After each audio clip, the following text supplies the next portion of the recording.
Alright, assalamualaikum everyone. So Pepe didn't have voice in yesterday's video, and right now Pepe is trading at 6,041.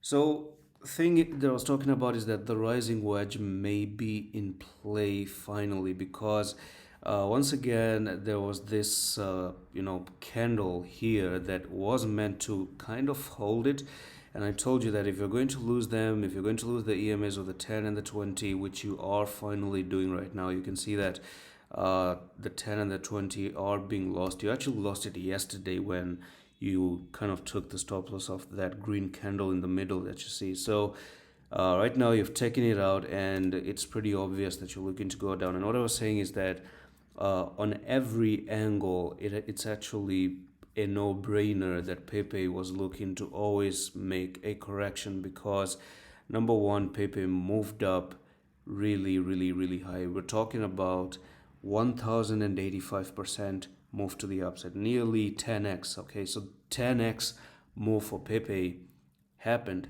right?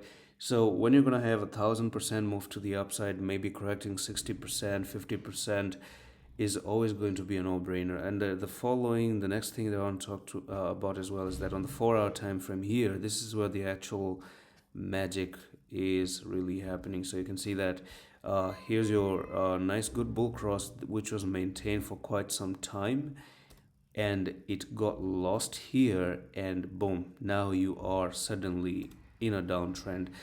And also, if I do hide the EMAs, two more things that were concluded was that this was your rising wedge right over there probably, and something like this, or I can actually say, yeah, I think the rising wedge is pretty much something like that. Okay, and then you pop to the downside, which actually brings the price is down to 4,500.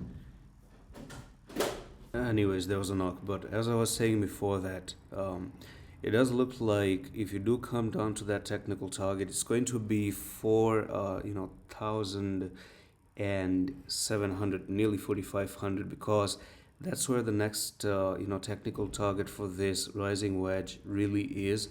And secondly, it seems like this is where you have your start of a support and resistance as well. But if you start to lose it again, then we're going to talk about the next technical targets. Probably if you lose it, then maybe down to, first of all, down to 392, it may make sense. And if you lose that as well, then the next big support is going to be at 3201, and then from here maybe finally start to push back up once again. But I think that it's just enough to come and crack down to 4767, which is going to be the target. And that's all for the video. I'm going to see you in the next one. Love.